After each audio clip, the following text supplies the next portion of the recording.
चलते चलते मधुसूदन 100% देसी घी, purity tested by gas chromatography. Madhusudan दही, UHT milk and fat.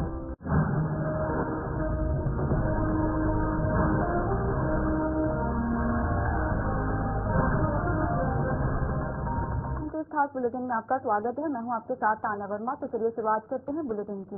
Railway मंत्रालय ने उत्तराखंड को एक बार फिर से एक ट्रेन की सौगात दी है। लालकुआं से मुंबई बांद्रा टर्मिनस को चलाने वाले साप्ताहिक ट्रेन का उत्तराखंड के मुख्यमंत्री पुष्कर सिंह धामी ने वर्चुअल हरी झंडी दिखाकर शुभारंभ किया। ट्रेन के उद्घाटन के दौरान लालकुआं रेलवे स्टेशन पर एक भव्य कार्यक्रम का आयोजन किया गया, जहां पूर्व केंद्रीय मंत्री नैनीताल सांसद अजय भट्ट और लालकुआं विधायक मोहन विष्ट ने ट्रेन को झंडी दिखाकर रवाना किया।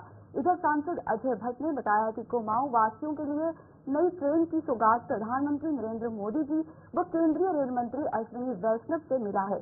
कुमाऊं मंडल से मुंबई के लिए एक और नई ट्रेन सेवा संचालित हो चुकी है। उन्होंने कहा कि इस ट्रेन से न सिर्फ बाहरी राज्यों से उत्तराखंड में पर्यटक आएगा, बल्कि उत्तराखंड के पर्वतीय क्षेत्रों के लोगों को लंबी दूरी की ट्रेन मिलती है और इस ट्रेन से मुंबई और गुजरात में रहने वाले प्रवासी उत्तराखंडियों को भी फायदा मिलेगा।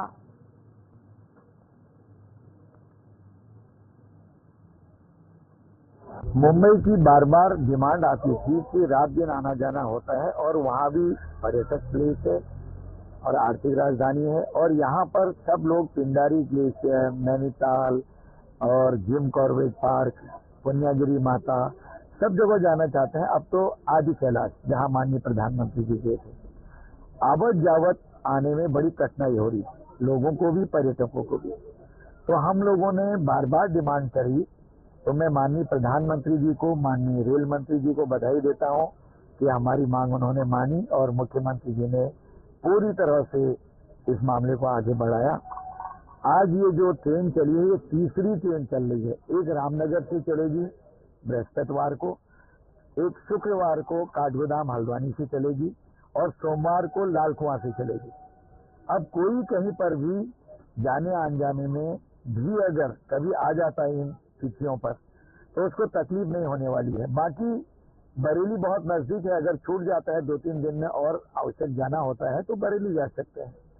इसके बाद हमने अयोध्या, बनारस के लिए और महाकाल के लिए भी ट्रेन चले, इसके लिए पैरवी की है। ईश्वर की कृपा रही तो निकट भविष्य में जरूर ही ये भी होगा, क्योंकि हमारे पास प्लेटफॉर्म नहीं है, काठगोदाम में खड़ा करने के लिए नहीं है, हल्द्वानी में भी नहीं है। बचा खुचा जितना भी है हमारे पास प्लेटफॉर्म लालकुआं ही है, इसलिए एक्स्ट्रा ट्रेन जो भी हम लगाएंगे लालकुआं से ही वो चलेंगे।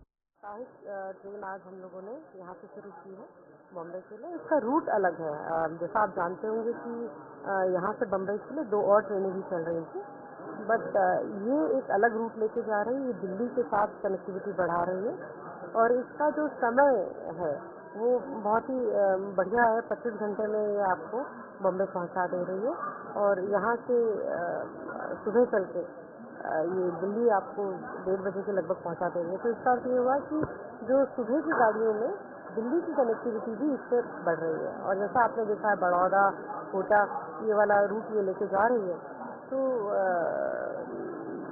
जो दूसरे वाली थी वो मथुरा से आगे पकड़ रहे थे हम लोग कोटा के लिए, तो ये दिल्ली वाला इसमें एक्स्ट्रा आ जा रहा है। नहीं देखिए, अगर आपने देखा होगा कि जो क्योंकि लालकुआं इसमें एक पॉपुलैरिटी ये है कि बाकी जगह जैसे आपका प्लेटफॉर्म नंबर 1 जो रहता है वही आपका मेन प्लेटफॉर्म होता है। लालकुआं में ये है कि आपका जो 4-5 नंबर है, ज़्यादातर गाड़ियाँ वहाँ से चलती हैं, तो उस हिसाब से वहाँ अभी कार्य हो रहा है। अभी 12 मीटर का FOB अगर आप देखेंगे तो उसका फाउंडेशन वगैरह चालू हो गया। कोई भी नई चीज़ बनाने के लिए उसमें अक्सर तोड़फोड़ काफ़ी सारी होती है, जिनमें बैरक वगैरह हटाए हैं। और लालकुआं हमारे लिए बड़ा इम्पोर्टेंट स्टेशन होता है। फसाड हमारा बड़ा अच्छा बन गया, आपने अगर देखा होगा तो आइडिया ये है कि जब आप स्टेशन में घुसे तो जैसे अभी किसी सड़क पे स्टेशन होने से थोड़े से इशूज आते हैं इस टाइप के स्टेशन में, जिसका हमने निदान किया है अब इस भारत स्टेशन। मुख्यमंत्री द्वारा देवभूमि उत्तराखंड में स्थित सभी होटल, ढाबों, फूड स्टॉलों पर पेय एवं खाद्य पदार्थों को बेचने वाले सभी प्रतिष्ठान स्वामियों के प्रतिष्ठानों में पेय एवं खाद्य पदार्थ की मिलावट की जांच व जानकारी करते हुए वहां सफाई व्यवस्था, हाइजीन की जांच करने तथा सुरक्षा की दृष्टि से भोजन बनाने वाली जगहों पर सीसीटीवी कैमरे लगे होने की यथास्थी को जांच करने के निर्देश दिए गए हैं। इसी कड़ी में वरिष्ठ पुलिस अधीक्षक देहरादून के निर्देशन में जनपद के नगर तथा देहात क्षेत्रांतर्गत स्थित होटल, ढाबों, फूड स्टॉलों आदि लगाकर खाद्य पदार्थों की बिक्री करने वाले प्रतिष्ठानों में पेय एवं खाद्य पदार्थों में मिलावट सभी कर्मियों का सत्यापन करने तथा सुरक्षा जांच करने में संबंध में लगातार अभियान चलाया जा रहा है। अभियान के दौरान 418 प्रतिष्ठानों को चेक किया गया। साथ ही 138 संचालकों के विरुद्ध उनके प्रतिष्ठानों में गंदगी पाए जाने पर पुलिस एक्ट में कार्रवाई की गई। 115 व्यक्तियों को सत्यापन नहीं कराए जाने पर उनके थानों लगाए गए और जिनके सत्यापन की कार्रवाई थाने की भी की जा रही है। तो चलिए हमारे साथ हमारे संवाददाता धनराज गर्ग जुड़ चुके हैं। धनराज, बताइएगा कि इस अभियान को चलाने की जरूरत क्यों पड़ी?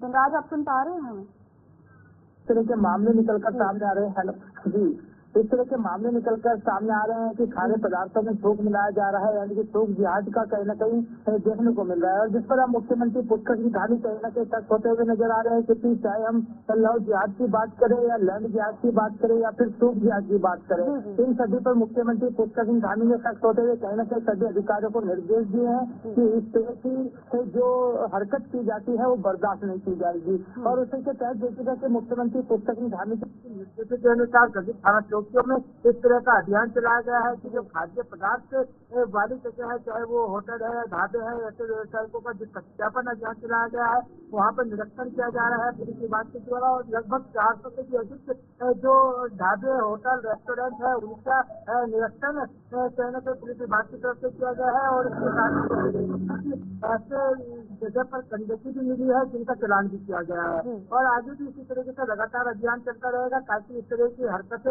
उत्तराखंड के अंदर ना हो, क्योंकि लगातार कई मामले ऐसे निकलकर राजधानी देहरादून के मसूरी में भी कहीं न कहीं इस तरह के मामले निकलकर सामने है, जिससे तस्वीर दिखाई जा रही है। ठीक है धनराज, बताइए कि क्या पुलिस के द्वारा कोई स्पेशल टीम जो है बनाई गई है जिससे कि खाद्य पदार्थ की स्पेशल क्वालिटी चेक की गई हो?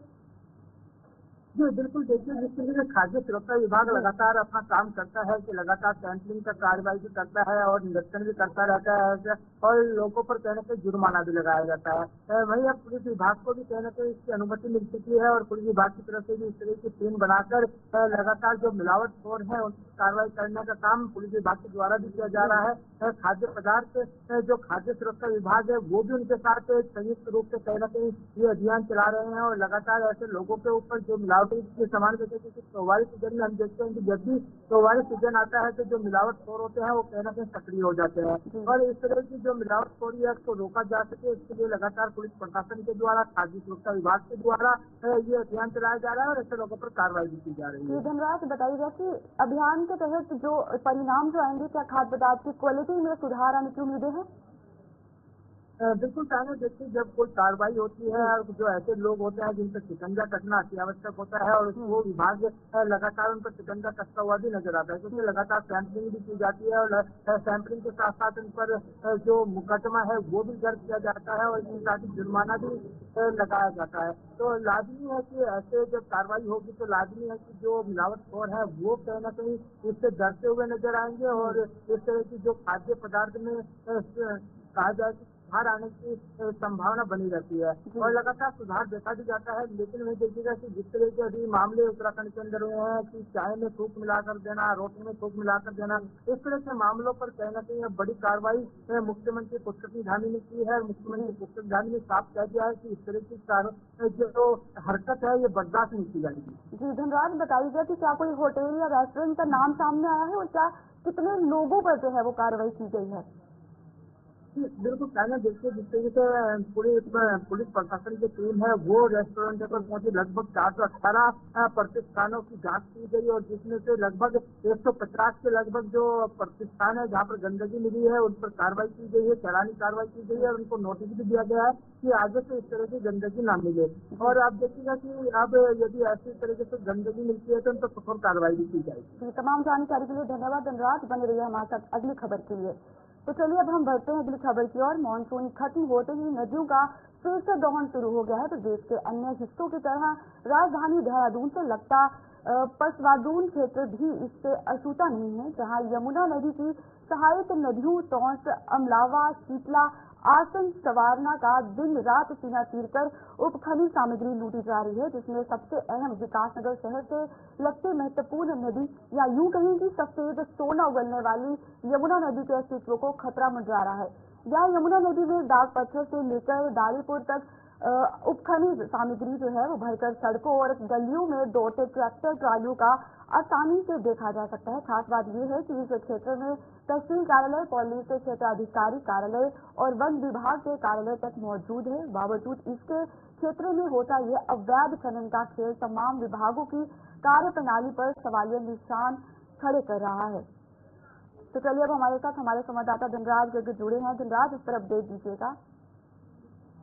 बिल्कुल कहना देखिए जैसे ही मार्च खत्म हुआ है क्योंकि करंट माफिया है वो कहीं से अपने अपडेट कारोबार भी दोबारा से जुड़ चुके हैं, क्योंकि आप ट्रैक्टरों में देखते होंगे इस तरीके से जो ट्रैक्टर ट्रैली है या फिर कहा जाए कि जो बड़ी गाड़ियां हैं वो नदी का कीड़ा चीरते हुए कहना कहीं नजर आ रहा है, क्योंकि विकासनगर की जो यमुना नदी है उसका कीड़ा किस तरीके से चीरा जा रहा है वो आप प्रतिदिन आप देख सकते हैं। और कहना कहीं ये जो खनन माफिया है बेस्कोप है, क्योंकि इस समय उत्तराखंड के अंदर देखा जाए तो खनन बिल्कुल प्रतिबंध है और लेकिन इसके बावजूद भी कहीं ना कहीं ये खनन लगातार करते हुए नजर आते हैं। हालांकि मुख्यमंत्री पुष्कर सिंह लगातार इस पर कार्रवाई करने की बात भी करते हैं, लेकिन इसके बावजूद जो खनन माफिया है वो इतने बेखौफ है कि दिन दहाड़े कहीं ना कहीं इस तरीके से लगातार जो कहा जाए कि नदी का कीड़ा चीरते हुए नजर आते हैं। और ये सवाल भी प्रशासन पर खड़ा करता है, क्योंकि प्रशासन के नाक के लिए कहीं ना कहीं ये इस तरह का सिरसे किया जाता है, तो इस पर कहीं ना कहीं एक बड़ी कार्रवाई होना अति आवश्यक है। तो क्या आने वाले समय में अवैध खनन के खिलाफ कोई अभियान या कुछ चलाया जा सकता है, इस पर क्या कहेंगे आप?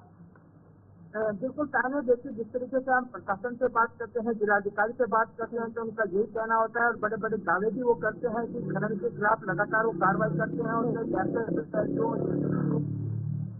लेकिन इसके बावजूद क्या किस तरीके से जो खनन है वो होता हुआ नजर आता है, क्योंकि विकासनगर के अंदर आप देखिएगा किस तरीके की तस्वीरें सामने निकल कर आई है वो कहीं ना कहीं एक खौफनाक मंजर सामने आती है, क्योंकि इस तरीके से दिन दहाड़े खनन होना एक अपने आप में बड़ी बात है और प्रशासन के ऊपर भी एक सवालिया निशान जरूर खड़ा करता हुआ नजर आता है। ठीक है, तमाम जानकारी के लिए धन्यवाद धनराज। धनराज हमें अपडेट कर रहे थे। तो चलिए अब हम बढ़ते हैं अगली खबर की ओर। पिटकुल द्वारा उत्तराखंड शासन को लाभांश के रूप में 11 करोड़ की धनराशि का चेक प्रदान किया गया। मुख्यमंत्री पुष्कर सिंह धामी को मुख्यमंत्री कैंप कार्यालय में 11 करोड़ का लाभांश का चेक प्रबंधन निदेशक पिटकुल पीसी ध्यानी ने सौंपा। मुख्यमंत्री पुष्कर सिंह धामी ने कहा कि उत्तराखंड को ऊर्जा प्रदेश बनाने के लिए विद्युत निगमों को पूरी सक्रियता से सहयोगी बनना होगा। राज्य स्थापना की मूल संकल्पना में उत्तराखंड के ऊर्जा प्रदेश बनाना था और उन्होंने कहा कि ऊर्जा और वैकल्पिक ऊर्जा के क्षेत्र में राज्य सरकार द्वारा लगातार कार्य किए जा रहे हैं। राज्य सरकार का प्रयास है कि आगामी 5 सालों में उत्तराखंड में राज्य की मांग के हिसाब से ऊर्जा का उत्पादन हो। ऊर्जा के क्षेत्र में राज्य को आत्मनिर्भर बनाने के लिए तेजी से कार्य किए जा रहे हैं। उन्होंने पिटकुल के अधिकारियों को निर्देश दिए कि सितंबर 2024 में पिटकुल के जिन 5 नए उपकेंद्रों का शिलान्यास किया गया उनके कार्यों में तेजी लाई जाए। पिटकुल के प्रबंध निदेशक पिटकुल पीसी ध्यानी ने कहा कि मुख्यमंत्री के मार्गदर्शन में पिटकुल ने गत वर्ष 2022-23 में 26.99 करोड़ की तुलना में वित्तीय वर्ष 2023-24 में 140.67 करोड़ का लाभ अर्जित किया। वित्त 3 वर्षों से उत्तराखंड शासन को प्रत्येक वर्ष 5 करोड़ का लाभांश दिया गया था।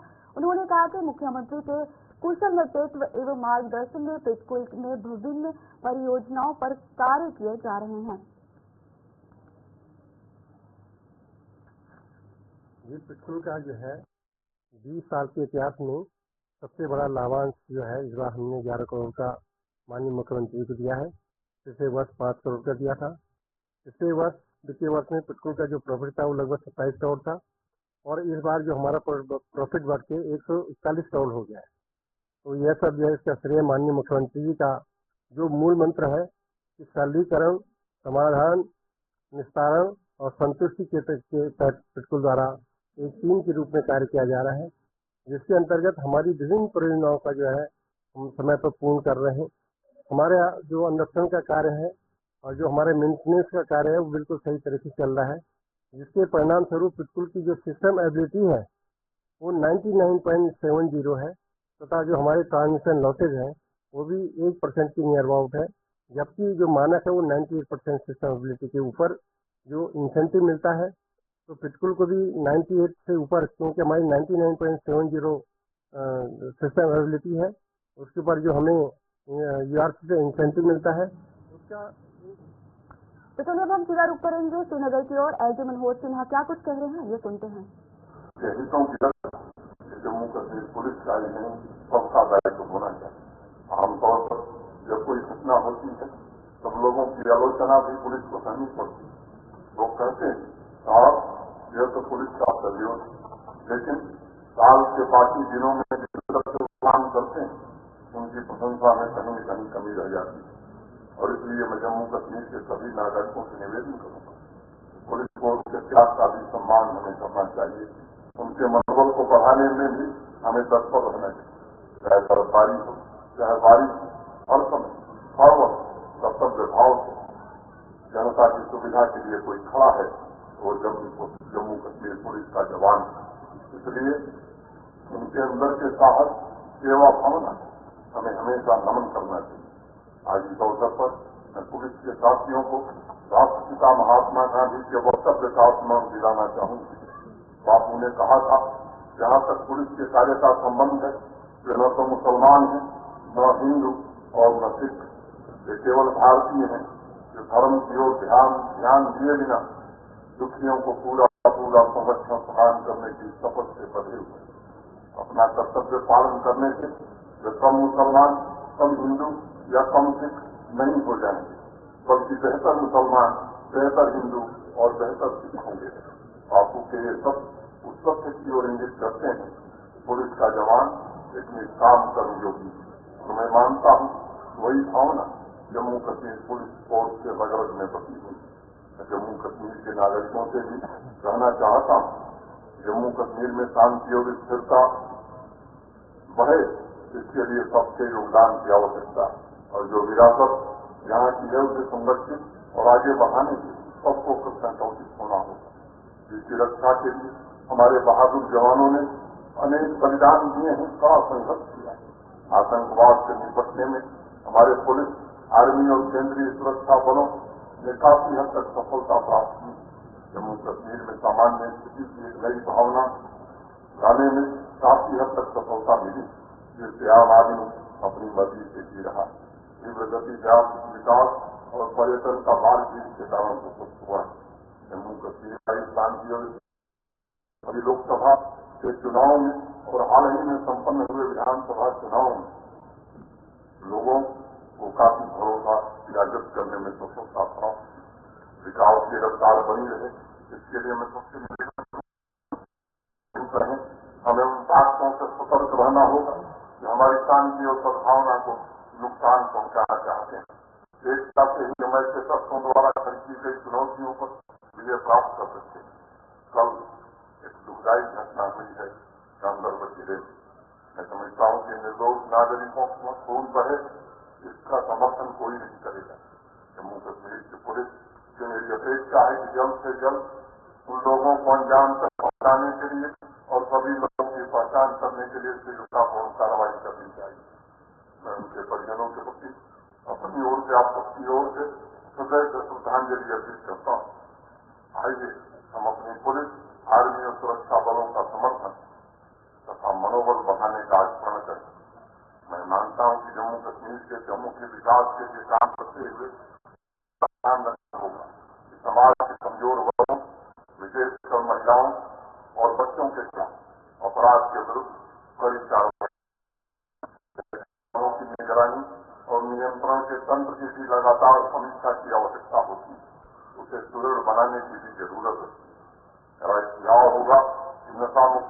कश्मीर के लिए समर्पित मुहिम चलाने की तीव्र गति की आवश्यकता है।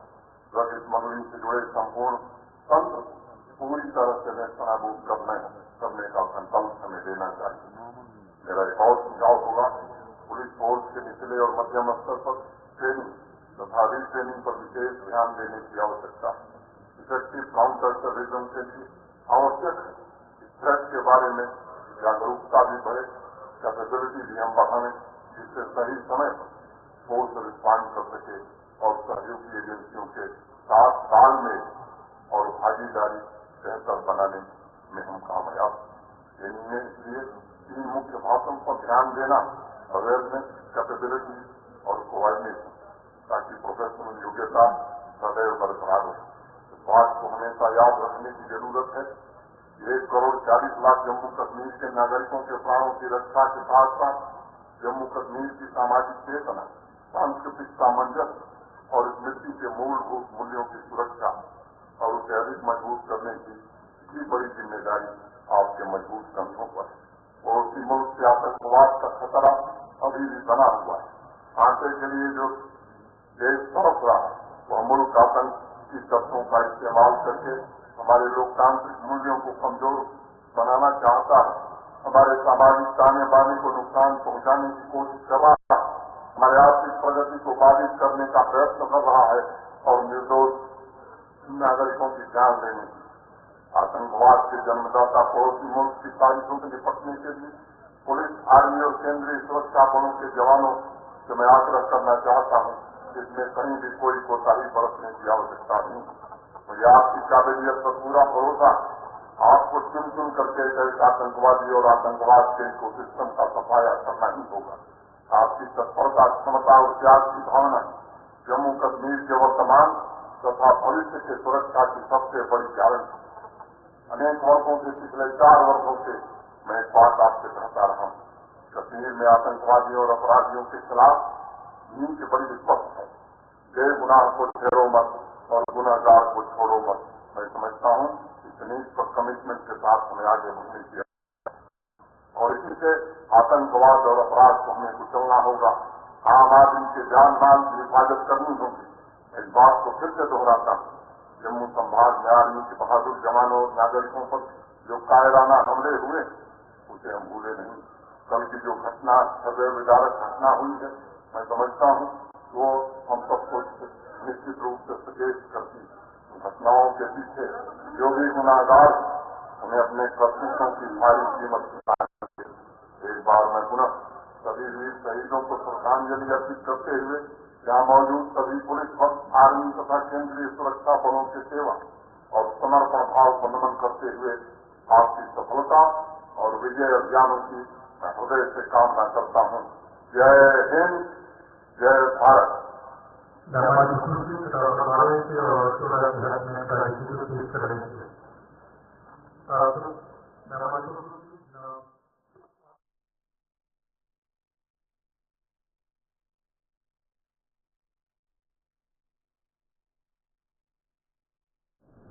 ठीक है।